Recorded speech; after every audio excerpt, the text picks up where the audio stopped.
So I'm pretty sure most of us know somebody that has a medical condition such as autism, ADHD, epilepsy, or even insomnia. Researchers have recently been doing studies that can prove marijuana, certain chemicals in marijuana can actually reduce their conditions and alleviate the problems causing these conditions. However, marijuana also has its downfalls, such as causing anxiety and paranoia. I'm not sure if most of y'all know this, but more than half of the United States has actually legalized marijuana medically, and in California it can be used recreationally. However, in surrounding areas such as Texas, medical marijuana is still not legalized because the FDA hasn't approved the plant. So you can get arrested for distribution and possession and consumption, even though it's legalized in other states here in the United States. I personally know somebody that has chronic back pain that smokes marijuana here in Texas, where it's not legal. They take narcotics, but they say that those don't help nearly as much as marijuana can. So I'd like to start off by stating some pros and cons that I'll later go deeper into about the usage of medical marijuana. So some pros are it can treat nausea for cancer patients who recently got out of chemotherapy. It can also help people with epilepsy and reduce fevers. And it can slow the heart rate for people with high blood pressure. Some cons are it can cause anxiety and paranoia.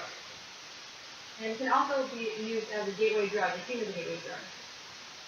So Colorado, ever since it had legalized marijuana, the arrest rates dropped from 38,000 to 2,000 from 2010 to 2014, according to Ingraham by the Washington Post.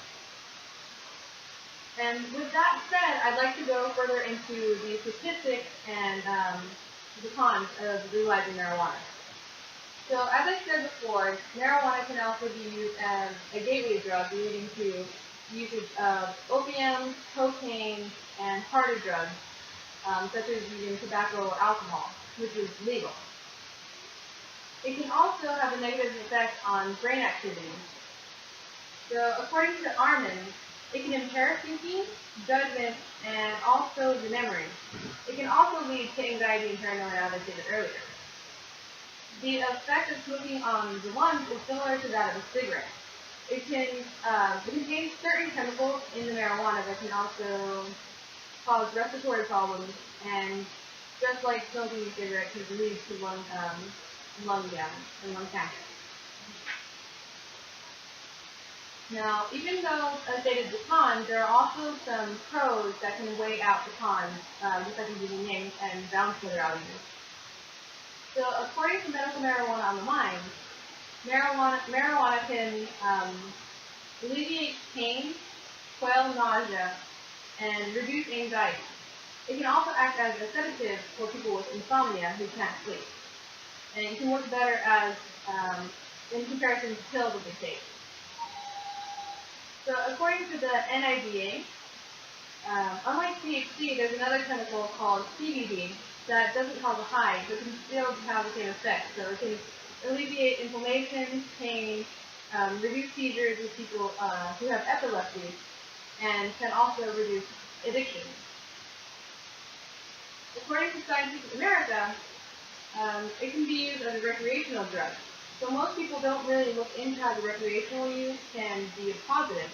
But for people who are very mundane and aren't very humorous, it can actually make them smile a lot more and can improve the mood. For foods that aren't very tasteful, it can actually make them delicious and cause you to eat more. So if you are anorexic or just, don't really have an appetite, it can cause you to eat more frequently. And it can also cause you to gain introspective and be more connected to what's around you. So lastly, and the biggest pro of legalizing marijuana is it can alleviate jail population. So most people are getting arrested for drug distribution and consumption. So it would save $20 billion of taxpayers' money, according to the Bureau of Justice. And what I'm trying to make out of it is it's a very common topic in a lot of debates recently. And recently in the 2016 election, they were talking about the legalization of marijuana in the United States. From what it seems, legalization is almost inevitable regardless of where you go, or getting the drug is inevitable as well, because there are many drugs that are legal here in Texas or drugs in the United States that we still gain access to regardless of whether or not it's legal. So what I want everyone to get out of this is a little bit of knowledge and introspective on how marijuana can be a pro and a con, regardless of it being legal or not. And I would hope that everybody would be a little bit more connected to this issue, because it's actually very common right now in Texas, because they are talking about whether or not we should legalize it medically or recreationally. Thank you very much for taking your time to listen.